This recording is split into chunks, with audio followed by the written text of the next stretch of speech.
एक बार ओम का उच्चारण करेंगे। ओ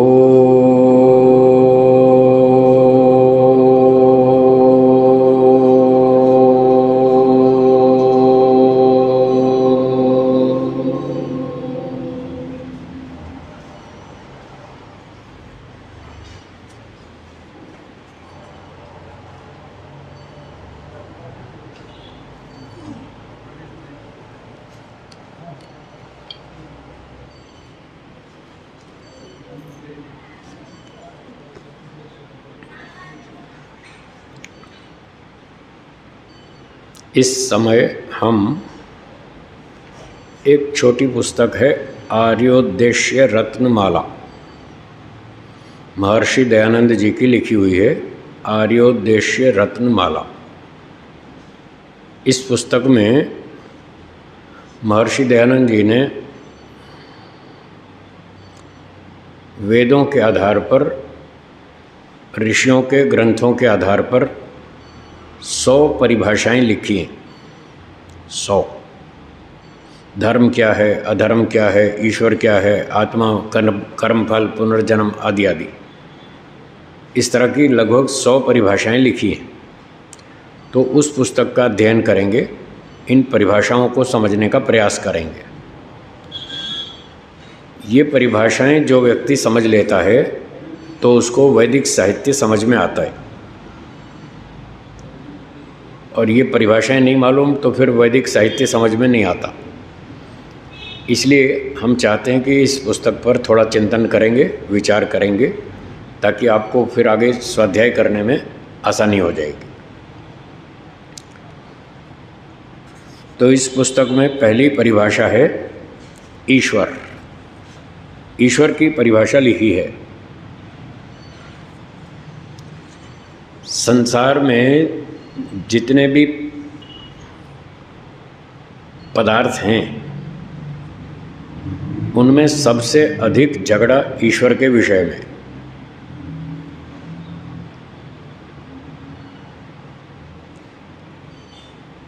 और भी कई विषयों में मतभेद होता है लोगों में, लेकिन जितना मतभेद ईश्वर के संबंध में है इतना शायद और किसी वस्तु के संबंध में नहीं है।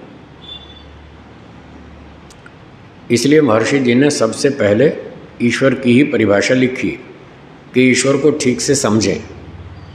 दुनिया भर में जितने लड़ाई झगड़े हैं उनका बहुत बड़ा कारण ये ईश्वर को न समझना।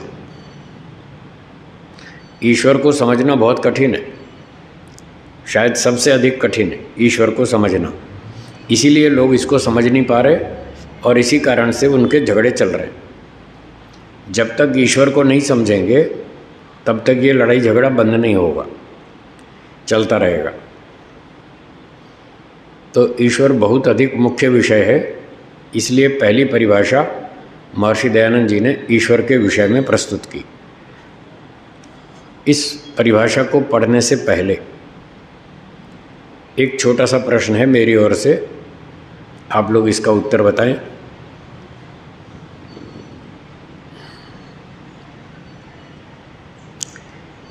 क्या ईश्वर कोई वस्तु है? है जी? है।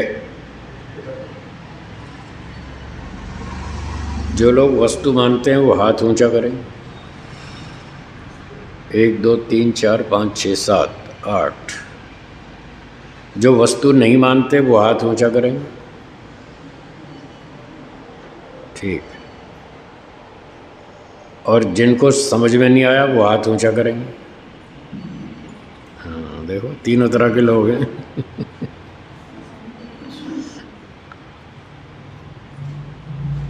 कुछ लोग कह रहे हैं, आगे आ जाइए, आगे पहली पंक्ति खाली पड़ी है, यहाँ आ जाइए।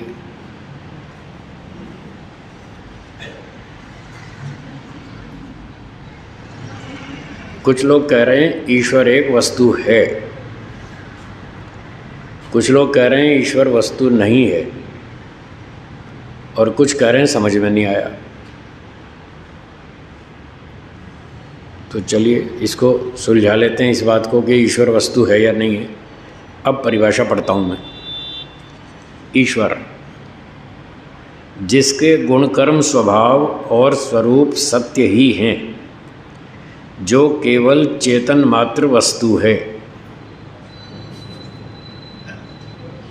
ठीक है, जो चेतन मात्र वस्तु। देखो महर्षि जी ने लिखा है ना, मैं तो नहीं बोल रहा, ये तो महर्षि दयानंद जी के शब्द हैं।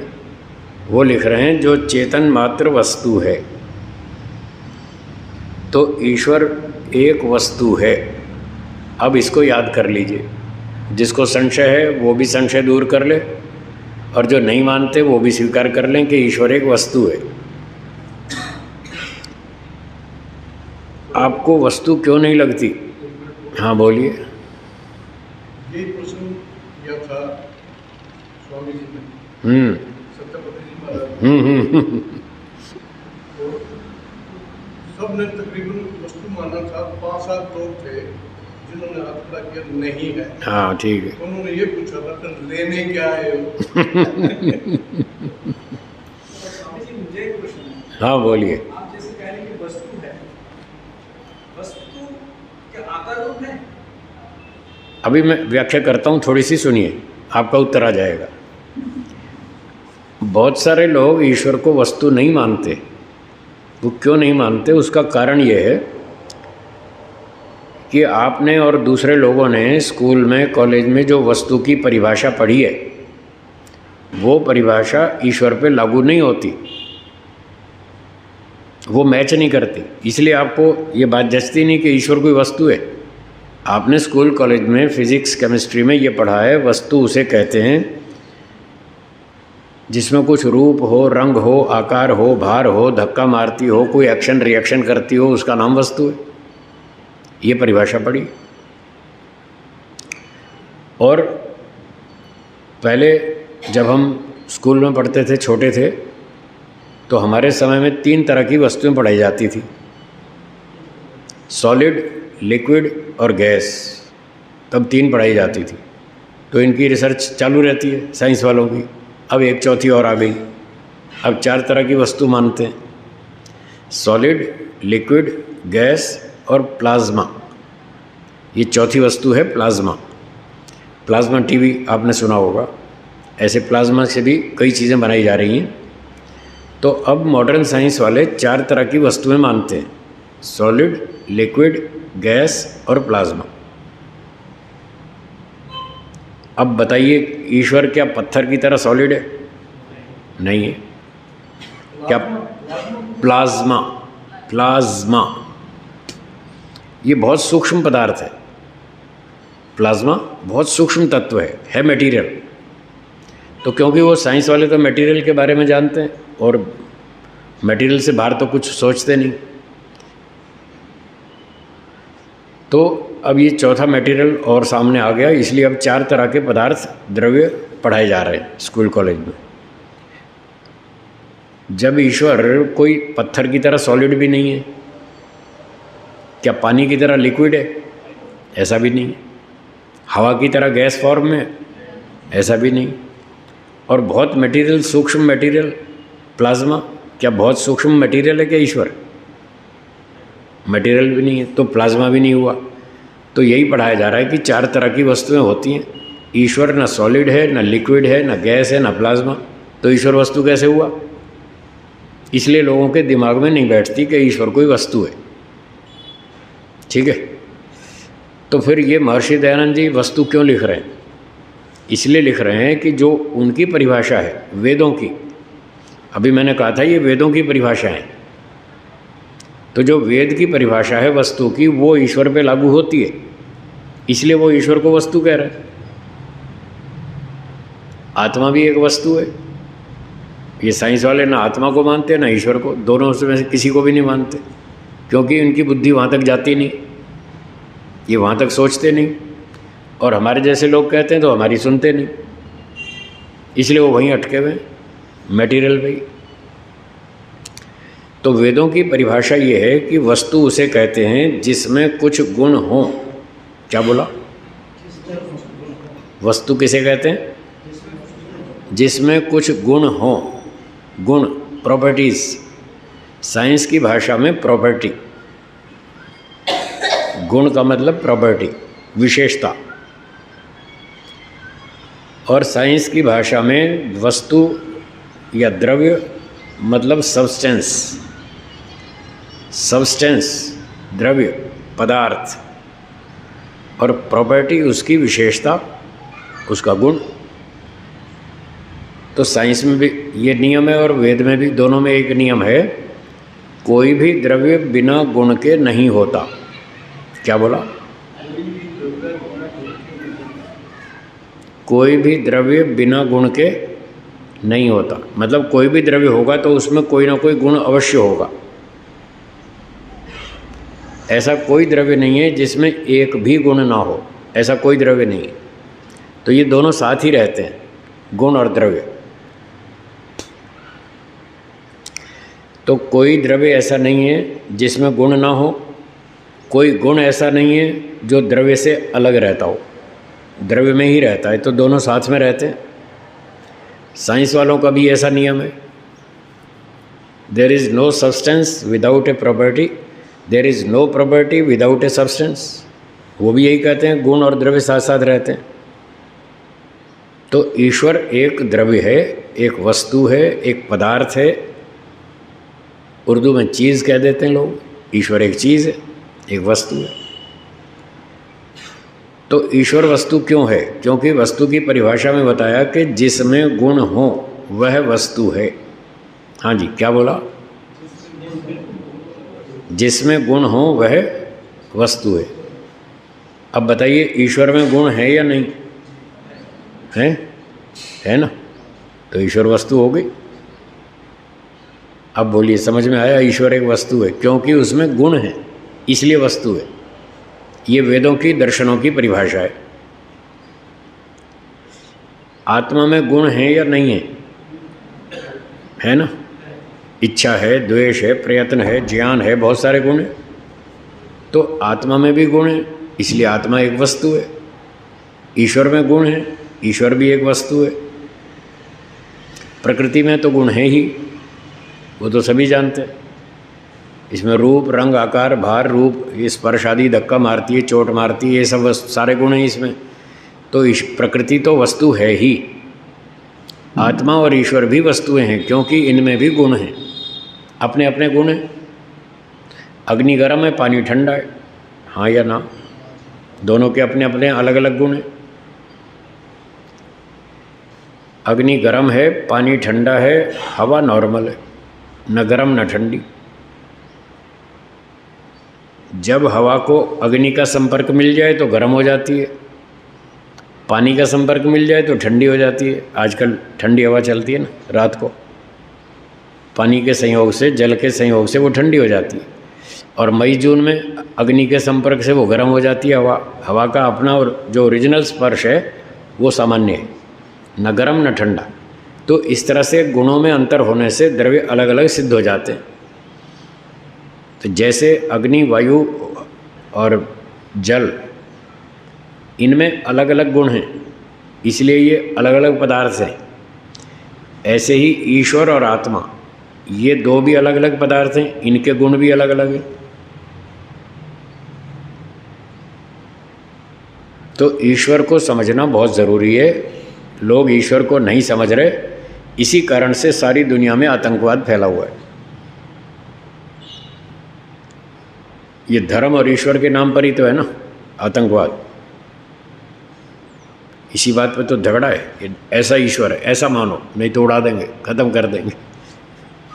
तो धर्म और ईश्वर के नाम पर ही सारा झगड़ा है। तो ईश्वर कैसी वस्तु है? महर्षि जी कहते हैं जिसके गुण, कर्म, स्वभाव और स्वरूप सत्य ही हैं। ईश्वर के गुण, ईश्वर के कर्म, ईश्वर के स्वभाव सत्य हैं। इन तीनों को मिलाएं तो स्वरूप शब्द बनता है। हाँ जी, क्या बोला? गुण जमा कर्म जमा स्वभाव, तीनों को जोड़ लो तो इज इक्वल टू स्वरूप। तो स्वरूप का मतलब है उसमें गुण भी, कर्म भी, स्वभाव भी, तीनों शामिल है, उसका नाम है स्वरूप। तो एक शब्द में कहें तो ये कहेंगे ईश्वर का स्वरूप सत्य है, और विस्तार से कहें तो ईश्वर के गुण कर्म स्वभाव सत्य हैं, यूँ कह सकते हैं। दोनों का एक ही अर्थ है। बहुत सारे लोग नास्तिक हैं, वो कहते हैं ईश्वर ईश्वर कुछ है ही नहीं। वो सीधे ही मना करते हैं, नहीं नहीं ईश्वर कुछ नहीं, सब झूठ है। वो लोग ईश्वर की सत्ता को झूठ मानते हैं, जबकि वेदों में लिखा है ईश्वर सत्य है, वो झूठ नहीं है, उसकी सत्ता है। अब कोई माने ना माने वो उसकी मर्जी है, लेकिन है तो सही। अगर कोई नहीं मानता है, कोई वस्तु है, वास्तव में है, और कोई दूसरा व्यक्ति कहता मैं नहीं मानता, अगर वस्तु है और वो नहीं मानता तो इसमें उसकी गलती है, वो क्यों नहीं मानता भाई? जो चीज़ है उसको मानना चाहिए। एक व्यक्ति मुझे कहने लगा कि मैं ईश्वर को नहीं मानता। मैंने कहा मैं आपको नहीं मानता। आप कहते मैं हूँ, हाँ या ना? क्या नाम है? नितेश जी। आप हैं या नहीं हैं? और मैं कहूँ मैं आपको नहीं मानता, तो क्या आप नहीं रहेंगे, गायब हो जाएंगे? रहेंगे या नहीं रहेंगे ना? तो मेरे मानने से क्या फ़र्क पड़ता है? मैं मानूँ या ना मानूँ, इससे कोई फ़र्क नहीं पड़ता। जो चीज़ है तो है। मैं ये कहूँ कि मैं आपको नहीं मानता, ऐसा कहने से आपकी सत्ता ख़त्म नहीं हो जाएगी, आप तो फिर भी रहेंगे। तो फिर गलती तो मेरी है ना, मैं क्यों नहीं मान रहा? जब है तो मानना चाहिए, यही तो बुद्धिमत्ता है।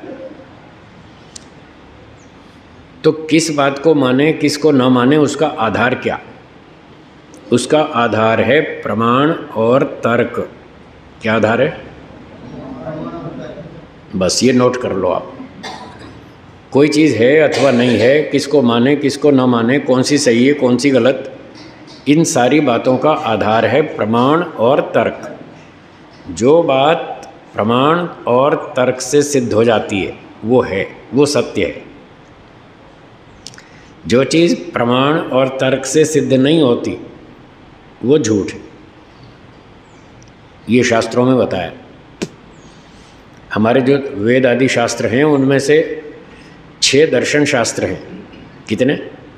6 दर्शन शास्त्र। फिलॉसफी एक सब्जेक्ट है, जैसे कॉमर्स है, इकोनॉमिक्स है, केमिस्ट्री है, फिजिक्स है, ये सब्जेक्ट है। ऐसे ही फिलॉसफी एक सब्जेक्ट है जिसको हिंदी में दर्शन शास्त्र कहते हैं। इसके 6 भाग हैं, 6 दर्शन कहलाते हैं। योग, सांख्य, वैशेषिक, न्याय, वेदांत और मीमांसा, ये 6 दर्शन कहलाते हैं। इन 6 दर्शनों में एक दर्शन है न्याय दर्शन। कौन सा? न्याय दर्शन। इसको सामान्य भाषा में तर्कशास्त्र कहते हैं। तर्कशास्त्र, लॉजिक सिस्टम। लोग कहते हैं कि ये व्यक्ति बड़ा अच्छा बुद्धिमान, ये तर्क से बात करता है।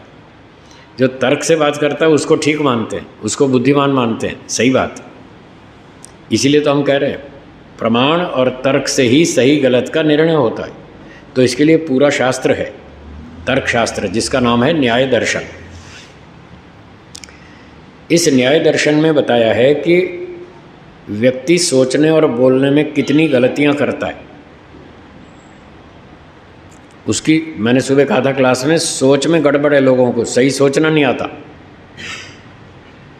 जिसकी सोचना ही गलत है तो फिर वो बोलेगा भी गलत।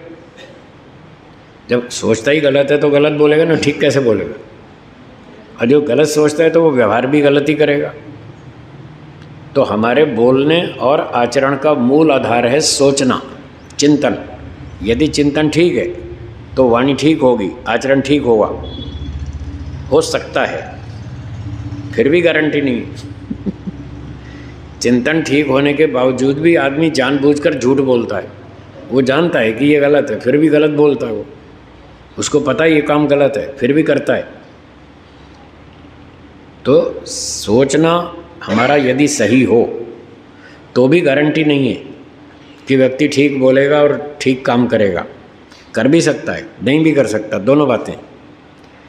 लेकिन अगर सोच ही गलत है, चिंतन ही गलत है, तो फिर बोलना और करना तो ठीक हो ही नहीं सकता, फिर तो पत्ता ही कट गया, बात ही खत्म हो गई। जब सोचने का ही गलत है तो ठीक कैसे बोलेगा वो? तो ठीक बोलना और ठीक काम करना, इसके लिए पहले हमको सोचना सीखना पड़ेगा कि सही कैसे सोचें, सत्य को कैसे विचार करें कि क्या सत्य है, कैसे उसको जानें सत्य क्या है। तो उसको जानने के लिए ये पूरा शास्त्र है, तर्कशास्त्र, जिसको न्याय दर्शन कहते हैं। इस न्याय दर्शन में बताया व्यक्ति को कैसे सोचना चाहिए, सोचने का सही तरीका क्या है, और सोचने में फिर व्यक्ति कितनी गलतियां करता है, वो सारी गलतियां बताई, बहुत विस्तार से बताई। न्याय दर्शन में 54 प्रकार की गलतियां बताई। कितनी? 54, 54 मिस्टेक्स जो आदमी सोचने में गलतियां करता है। फिर वो बोलने में गलती करता है, जो भी गलत सोचेगा तो गलत बोलेगा। तो सोचने और बोलने की 54 प्रकार की गलतियां वो सारी तर्कशास्त्र में लिखी हैं। अब लोग तर्कशास्त्र को पढ़ते ही नहीं। अब आपको आश्चर्य की बात बताऊंगा। आश्चर्य की बात यह है, अगर किसी ने मैथ्स नहीं पढ़ा, मैथमेटिक्स अगर नहीं पढ़ा, तो वो ये घोषणा नहीं करता या वो ये ऐसा नहीं मानता कि मैं मैथमेटिशियन हूँ। जिसने डॉक्टरी शास्त्र नहीं पढ़ा वो ये नहीं मानता कि मैं डॉक्टर हूँ, ठीक है ना। जिसने डॉक्टरी नहीं पढ़ी तो वो ये नहीं मानता मैं डॉक्टर हूँ। जिसने मैथमेटिक्स नहीं पढ़ा तो वो ये नहीं मानता कि मैं मैथमेटिशियन हूँ। लेकिन तर्कशास्त्र पढ़े बिना ही लोग ये मानते हैं मैं बहुत बड़ा पंडित हूँ तर्कशास्त्र का। यही आश्चर्य की बात है।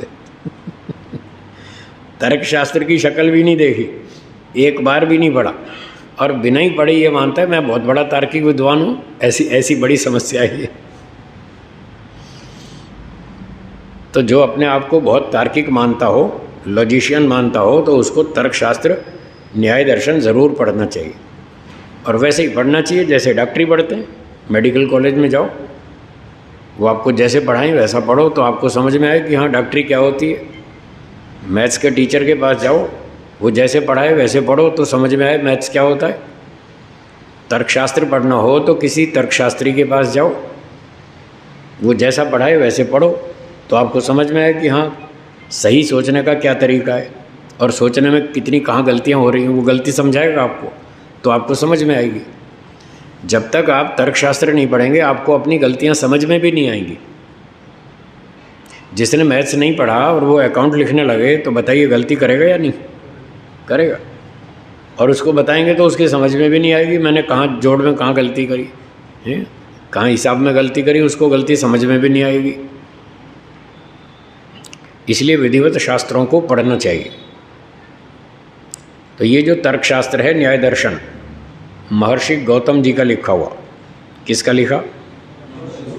महर्षि गौतम जी बहुत बहुत बुद्धिमान थे, और उन्होंने तो सूत्र बनाए, छोटे छोटे वाक्य संस्कृत में, उसको सूत्र कहते हैं। महर्षि गौतम जी ने छोटे छोटे वाक्य बनाए संस्कृत में, सूत्र। उस पर बहुत अच्छी सुंदर व्याख्या लिखी संस्कृत में महर्षि वात्स्यायन जी ने। किसने? महर्षि वात्स्यायन जी ने उस पर संस्कृत में भाष्य लिखा, उसको वात्स्यायन भाष्य कहते हैं। ये दो व्यक्ति इतने बुद्धिमान हैं, इतने बुद्धिमान हैं, धरती पे इनसे बड़ा बुद्धिमान मिलना मुश्किल है। मैं क्यों कह रहा हूँ? क्योंकि मैंने इनकी पुस्तक को 150 बार पढ़ा है। कितनी बार? 150 बार। इतनी बढ़िया पुस्तक है तर्कशास्त्र में, इससे बढ़िया कोई किताब है ही नहीं। ये स्टेटमेंट हमारे गुरु जी का है। स्वामी सत्यपति जी महाराज कहते थे अगर किसी को तर्कशास्त्र पढ़ना हो, सही गलत जानने की विद्या पढ़नी हो, तो न्याय दर्शन जैसी पुस्तक धरती पे कोई दूसरी नहीं है। ये गुरु जी का स्टेटमेंट है। तो मुझे बहुत रुचि हुई इस बात को सुनकर, मैंने फिर पढ़ना शुरू किया और पढ़ता गया अब तक 150 बार पढ़ चुका हूँ। 45 वर्ष हो गए मुझे इस किताब के पीछे लगे हुए। कितने? 45 साल से इसके पीछे लगा हूँ। खूब जम के मेहनत की। मैं वो सारी 54 गलतियां जानता हूँ जो हाई कोर्ट के जज भी कोई कोई जानता है, सुप्रीम कोर्ट के जज भी नहीं जानते इन गलतियों को जो मैं जानता हूँ। इसलिए मैं उनके पास जाता हूँ, उनको पढ़ा जाता हूँ। हाई कोर्ट के जजेस को पढ़ाता हूँ, सुप्रीम कोर्ट के जजेस को पढ़ाता हूँ, हाई कोर्ट सुप्रीम कोर्ट के वकीलों को पढ़ाता हूँ और उनसे खूब बहस करता हूँ। हमेशा जीत कर आता हूँ, कभी हारा नहीं आज तक हमेशा जीत कर आता हूँ। तो आपको भी तर्क समझना हो तो न्याय दर्शन पढ़ना चाहिए, किसी अच्छे विद्वान से, गुरुजी से पढ़ना चाहिए, बार बार पढ़ना चाहिए। कम से कम 20 वर्ष मेहनत करो न्याय दर्शन में, 20 साल, 20-30 बार कम से कम पढ़ें उसको, फिर जाके कुछ समझ में आएगा कि न्याय क्या होता है, तर्क क्या होता है, प्रमाण क्या होता है, कैसे सही और गलत सोचना पड़ता है, कहाँ कहाँ गलतियाँ होती हैं, कैसे गलतियों को पकड़ें, तब गलतियाँ समझ में आएंगी, नहीं तो अभी तो समझ ही नहीं आएंगे। जैसे एक गलती बताऊँ उदाहरण के लिए, आपने एक कहावत सुनी होगी, ईश्वर की इच्छा के बिना संसार में पत्ता भी नहीं हिलता। सुनिए ना, ये बात सही है ना? सही है ना? ये गलत है, सही नहीं है ये बिल्कुल गलत है, पर लोग इस गलती को समझते ही नहीं। वो सही यही सुने आ रहे हैं परंपरा से, ईश्वर की इच्छा के बिना पत्ता भी नहीं हिलता, सब भगवान करवाता है, भगवान की इच्छा से ही सब दुनिया चल रही है, ऐसे ऐसे बोलते हैं लोग, जबकि ये गलत है। अब कैसे गलत है, क्या गलती है, वो सुनिए और सोचिए, शायद समझ में आ जाए। ईश्वर अच्छा है या बुरा? अच्छा है। ईश्वर हमारा भला चाहता है या नहीं चाहता? चाहता है। क्या ईश्वर की इच्छा है कि लोग संसार में बुरे काम करें, चोरी करें, झूठ बोलें, डकैती करें, हत्याएं करें, अपहरण करें, मारधाड़ करें, आतंकवाद फैलाएं? क्या ऐसे पाप कर्म करें? क्या ईश्वर की इच्छा है? नहीं है ना। और ये सब हो रहा है या नहीं? तो ईश्वर की इच्छा के विरुद्ध हो रहा है कि नहीं? तो वो बात झूठ हुई ना कि ईश्वर की इच्छा के बिना पत्ता भी नहीं हिलता। झूठ है कि नहीं? ऐसे गलतियां पकड़ी जाती हैं ये है सोचने की सही कला जो तर्कशास्त्र हमको सिखाता है, न्याय दर्शन सिखाता है। एक व्यक्ति ने यह बात कही मेरे सामने कि ईश्वर की इच्छा के बिना पत्ता भी नहीं हिलता। मैंने कहा ईश्वर की इच्छा के बिना बड़े बड़े महल भी हिल जाते हैं, तुम पत्ते की बात करते हो? तुम पत्ते की बात करते हो, मैं कहता हूँ बड़े बड़े महल भी हिल जाते हैं ईश्वर की इच्छा के बिना। बोले कैसे हिल जाते हैं? मैंने कहा सुनो, 9/11 याद है क्या हुआ था? 9/11 ट्विन टावर तोड़ दिए ना यूएस में, world trade centre, twin tower तोड़ दिए 9/11 को। वो ईश्वर की इच्छा से टूटे थे या मनुष्यों की? कितने बड़े बड़े महल थे वो, हैं 100 मंजिल के महल थे, इतने ऊंचे ऊंचे, और वो ईश्वर की इच्छा के बिना हिल गए और टूट गए, सारे धड़ाम हो गए बताओ, आप कहते पत्ता नहीं हिलता, मैं कहता हूँ महल भी हिलते ईश्वर की इच्छा के बिना हिले।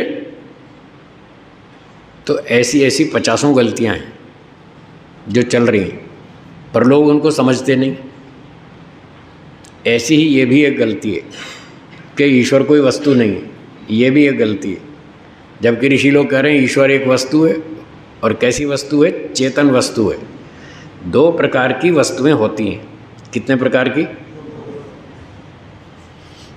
एक होती हैं जड़ वस्तुएं और दूसरी चेतन वस्तुएं। पहली कौन सी? जड़ वस्तु, और दूसरी? ये 2 तरह की वस्तुएं होती हैं, और टोटल संख्या में 3 वस्तुएं हैं। 3 में से एक जड़ है, 2 चेतन है, 3 हो गई टोटल। ये जो प्रकृति है, मटेरियल्स, ये जड़ वस्तु है, और इस जड़ प्रकृति के अलावा 2 चीज़ें और हैं, एक आत्मा, एक ईश्वर। ये 2 और ये दोनों चेतन हैं, ये चेतन वस्तु हैं। अब साइंस वाले केवल मटेरियल्स को ही जानते हैं, बस वो चेतन को जानते ही नहीं, ना तो जानते और ना वो जानना चाहते। नहीं जानते तो कोई बात नहीं, ये कोई बड़ी गलती नहीं है, पर वो जानना ही नहीं चाहते, ये और बड़ी गलती है, ये बहुत बड़ी गलती है कि नहीं नहीं हमको समझना ही नहीं है। ये कोई बुद्धिमानों का लक्षण नहीं है। पहले मैं साइंस वालों को बुद्धिमान समझता था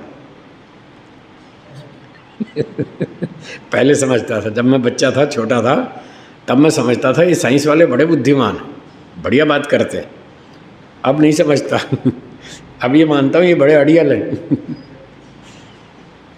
अब ये हठी हैं, अड़ियल हैं, ये अपनी बात पे अड़े हुए हैं कि हमको मटेरियल्स के आगे सोचना ही नहीं है। तो ये कोई बुद्धिमत्ता का लक्षण थोड़ी है। हमको सच्चाई को जानना ही नहीं है, ये कोई बुद्धिमत्ता नहीं है। अरे सुनो तो सही, पढ़ो तो सही, आपको समझ में आए तो मान लेना, नहीं आए तो छोड़ देना। उसको जानना सुनना तो चाहिए ना जो दुनिया में चल रहा है। क्या हम आपकी साइंस नहीं पढ़ते? हम भी तो पढ़ते हैं ना। हम भी ऐसे अड़ जाएं कि नहीं नहीं हमको फिजिक्स नहीं पढ़नी, हमको केमिस्ट्री नहीं पढ़नी है, तो ये कोई समझदारी थोड़ी है। अब ये लोग दर्शन वेद उपनिषद पढ़े बिना, ये बिना पढ़े ही कहते हैं नहीं नहीं ईश्वर कुछ नहीं, आत्मा कुछ नहीं, ऐसा बोलते। तो ये समझदारी नहीं है, बुद्धिमत्ता नहीं है। क्यों नहीं है? अगर कोई गांव का व्यक्ति जिसने फिजिक्स नहीं पढ़ी, केमिस्ट्री नहीं पढ़ी, 8वीं कक्षा तक पढ़ के छोड़ दी पढ़ाई, आगे 10वीं 12वीं नहीं पढ़ी, और वो उसके 2-4 दोस्त हैं, मित्र हैं जो उसके साथ पढ़ते थे 8वीं में, वहाँ तक तो वो साथ साथ पढ़े, फिर उसने पढ़ाई छोड़ दी, और उसके 4 दोस्त थे वो 12वीं पास कर गए। उन्होंने 12वीं में फिजिक्स केमिस्ट्री पढ़ी और वो अपनी बातें करने लगे। एक एटम होता है, एक इलेक्ट्रॉन होता है, एक प्रोटॉन होता है, पार्टिकल्स होते हैं, फलाना होता है, क्वार्क्स होते हैं, ये सब अपनी बातें करने लगे। धन्यवाद। हाँ जी, उदाहरण पे ध्यान दीजिएगा। 5 दोस्त थे, 5 में से एक ने 8वीं कक्षा तक पढ़ाई करके छोड़ दी। 4 लोगों ने पढ़ाई की, वो 12वीं पास करके केमिस्ट्री फिजिक्स पढ़ गए। जब चारों पढ़ गए तो वो आपस में बात करने लगे। एटम होता है, फिर उसके 3 पार्टिकल्स होते हैं, इलेक्ट्रॉन होता है, प्रोटॉन होता है, न्यूट्रॉन होता है। अब वो 5वें को तो समझ नहीं आए क्योंकि उसने पढ़ी नहीं, बस उन 4 लोगों के मुंह से सुन लिया ये क्या बातें कर रहे हैं। कोई एटम की बात कर रहा है, कोई इलेक्ट्रॉन बोल रहा है, कोई प्रोटॉन बोल रहा है। अब उसने किताब पढ़ी नहीं, और बिना ही किताब पढ़े वो ये कहने लगे अरे कुछ नहीं होता, खामखा तुम्हारा दिमाग खराब है, काय का एटम और काय का इलेक्ट्रॉन तुम फालतू बातें करते हो। बिना किताब पढ़े ऐसे इलेक्ट्रॉन और एटम का वो खंडन करने लगे, तो आप उसको समझदार कहेंगे? क्या कहेंगे? हैं? मूर्ख कहेंगे ना। जब बिना किताब पढ़े, फिजिक्स की पुस्तक पढ़े बिना ऐसे ही खंडन कर दे, ना कोई इलेक्ट्रॉन है, ना प्रोटॉन है, ना कोई एटम है, ना कुछ है, ऐसे ही फालतू बोलने लगे, तो आप उसको मूर्ख कहेंगे कि नहीं? अब इस बात को साइंस वालों पर लागू करो। साइंस वाले ना वेद पढ़े, ना दर्शन पढ़े, ना उपनिषद पढ़े, और यूं ही कहने लगे ईश्वर कुछ नहीं है, तो क्या वो बुद्धिमान है? आलोक जी, क्या वो बुद्धिमान है? बिना दर्शन वेद उपनिषद पढ़े यूं ही खामखा खंडन कर रहा है कि ईश्वर कुछ नहीं है, आत्मा कुछ नहीं है, तो वो बुद्धिमान तो नहीं कहेंगे। जैसे आपने उसको बुद्धिमान स्वीकार नहीं किया जो 8वीं पढ़ के छोड़ गया और कहने लगा एटम एटम कुछ नहीं होता। तो जैसे किताब पढ़े बिना कोई एटम का खंडन करे तो वो बुद्धिमान नहीं है, ऐसे ही बिना दर्शन वेद उपनिषद पढ़े कोई आत्मा परमात्मा का खंडन करे तो वो भी बुद्धिमान नहीं है। इसलिए मैं कह रहा हूँ कि अब मैं साइंस वालों को बुद्धिमान नहीं मानता।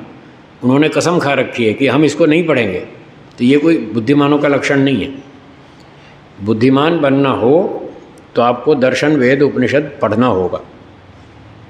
जैसे मुझे साइंस पढ़नी पड़ी, मुझे साइंस वालों से बात करनी थी, तो मैंने कहा भाई मैं कैसे बात करूं, मुझे साइंस का कुछ आता नहीं। तो फिर मैं एक प्रोफेसर साहब के पास गया, उनसे साइंस पढ़ी मैंने। उन्होंने बताया कि helium, hydrogen, nitrogen, oxygen, silicon, copper, gold, lithium, magnesium, ये सब केमिस्ट्री के एलिमेंट्स हैं, ये सब पढ़ाया मुझे। फिर फिजिक्स पे कुछ बताया, ये एटम है, ये इलेक्ट्रॉन है, ये प्रोटॉन है।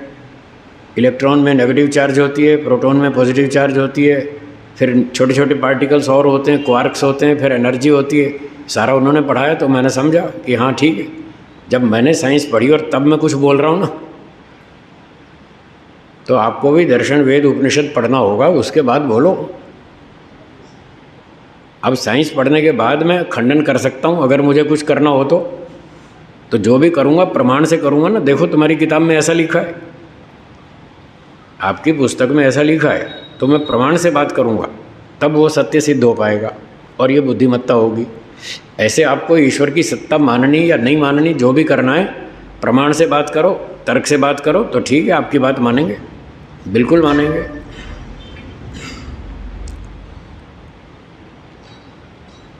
और मैं फिजिक्स के नियमों के आधार पर ईश्वर की सत्ता सिद्ध कर दूंगा।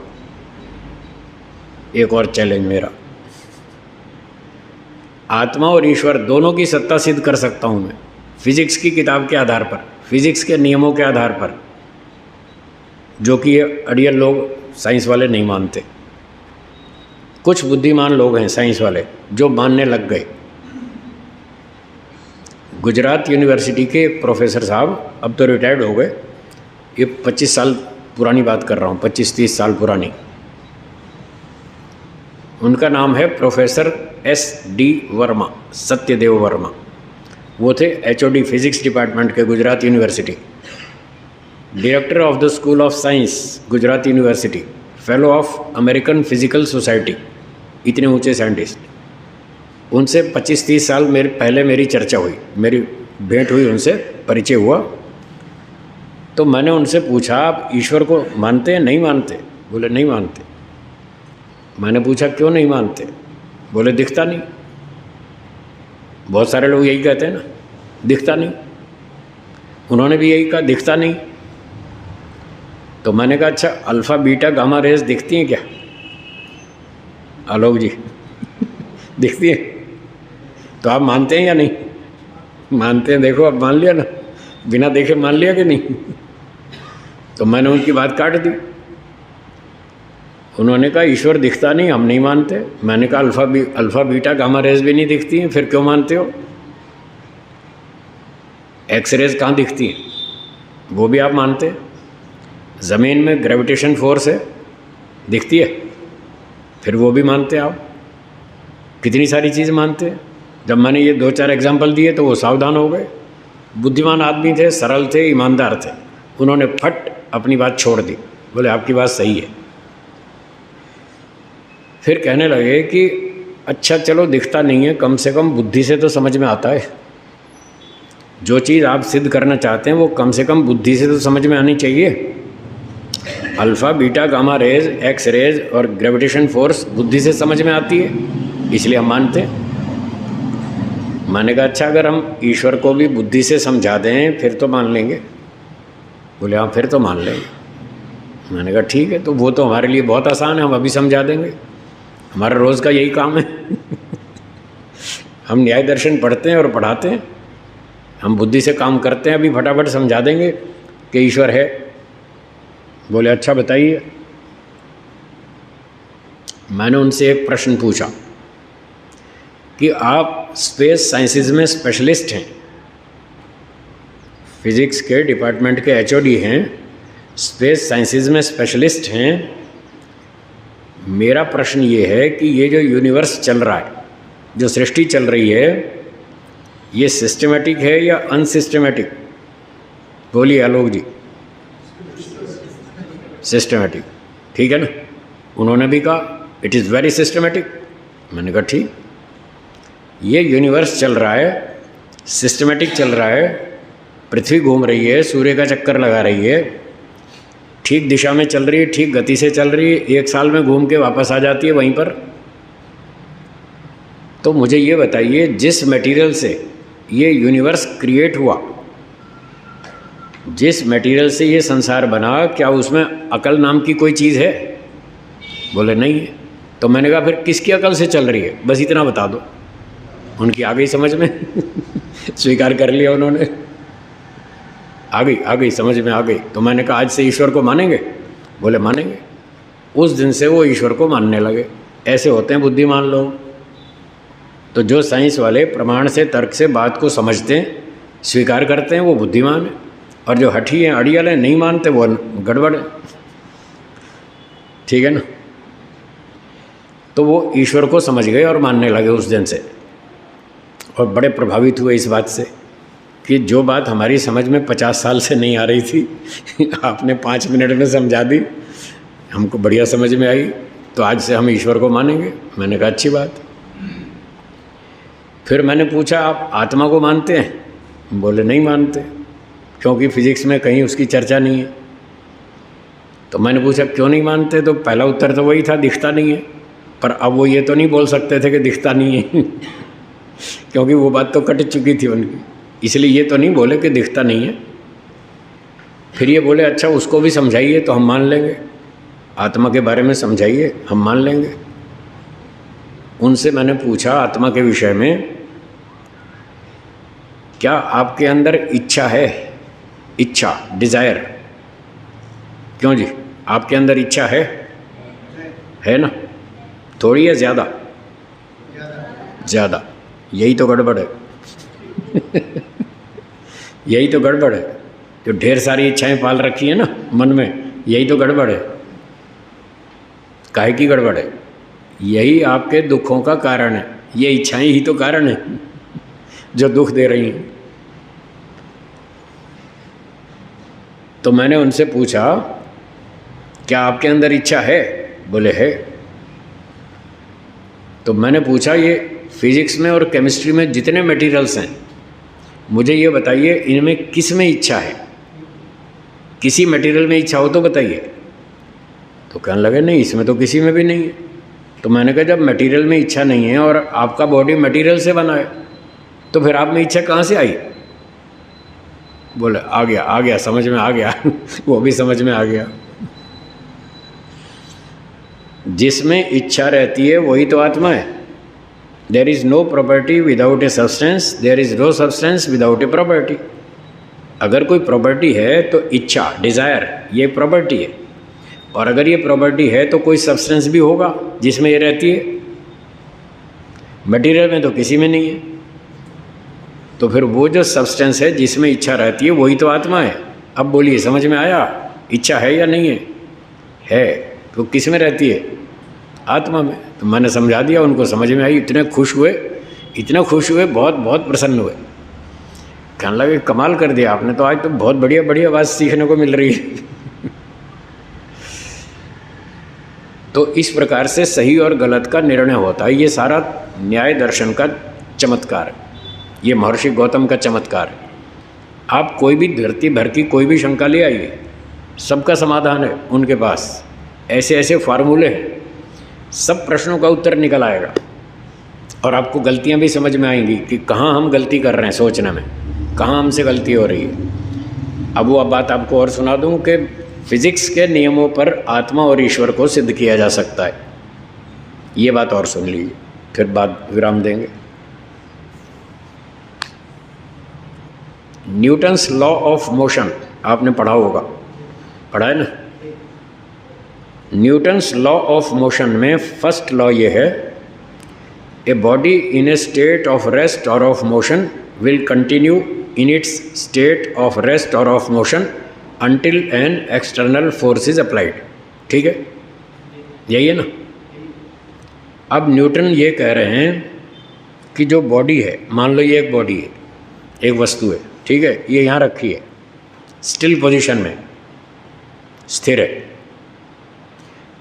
तो वो बॉडी जो स्थिर है वो तब तक मोशन में नहीं आएगी जब तक हम इस पर ताकत नहीं लगाएंगे, कोई बाह्य शक्ति नहीं लगाएंगे, तब तक वो गति में नहीं आएगी।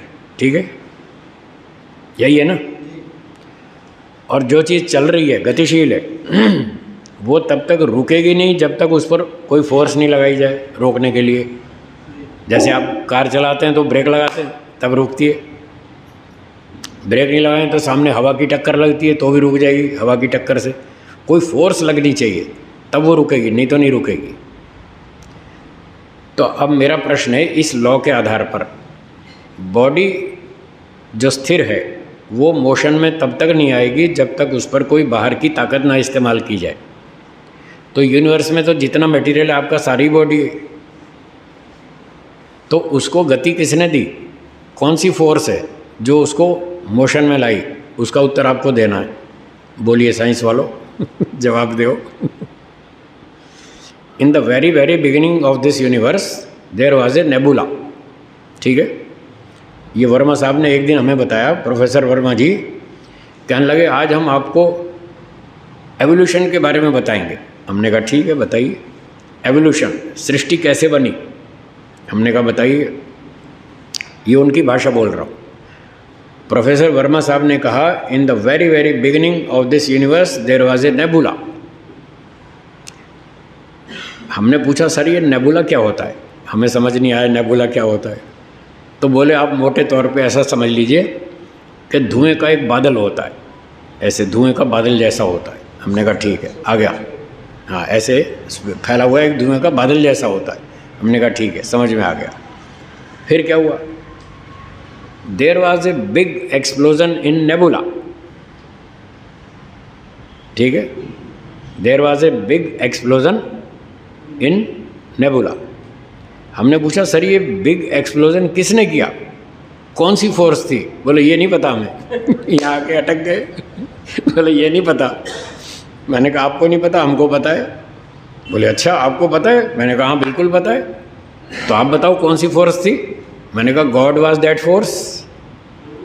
वो ईश्वर था, ईश्वर ने उसने विस्फोट किया तभी तो आगे सृष्टि बनी। हमारे वेदों में लिखा है कि जो प्रकृति थी ना, शुरू में प्रलय अवस्था में जो प्रकृति थी उसमें ईश्वर ने विस्फोट किया।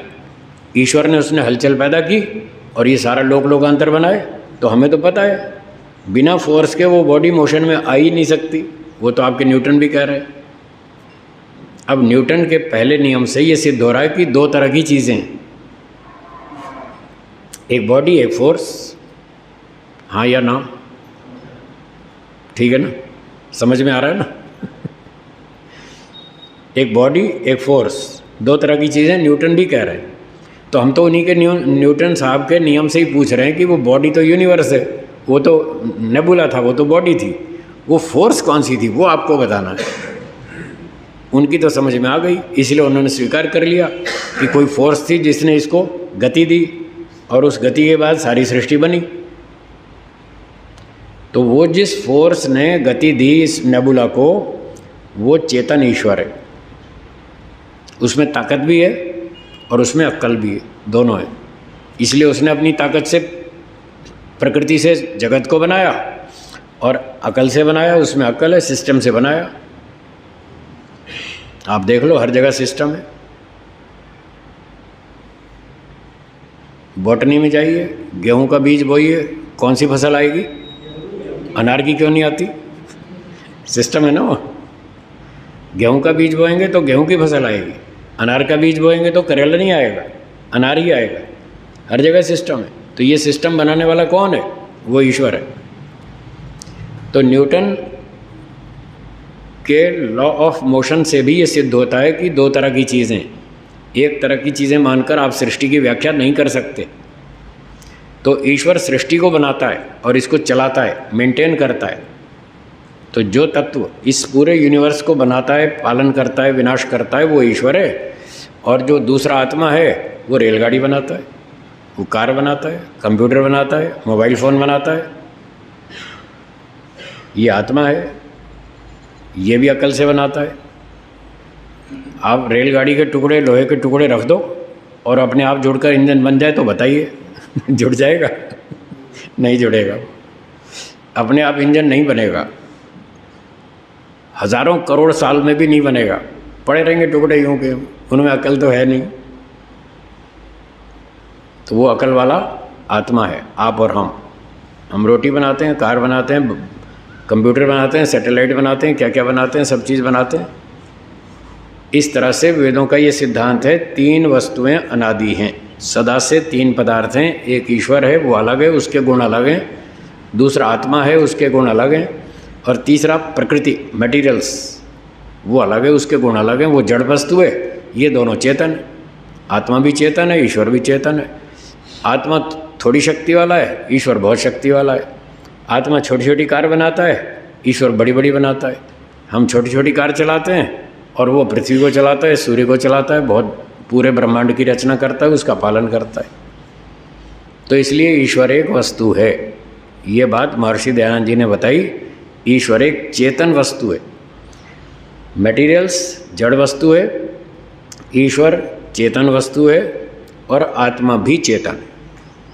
चलिए अब इस पाठ को यहाँ विराम देते हैं, बाकी चर्चा रात को करेंगे। आपके मन में कई शंकाएं और पैदा हो गई होंगी, उनको नोट कर लीजिए, रात को पूछिएगा। रात को हमारी कक्षा चलेगी 8 से 9:15, तो उसमें आप खूब शंकाएं लिख कर लाइए, उस पर बातचीत करेंगे। इस समय विराम। एक बार ओम का उच्चारण करेंगे।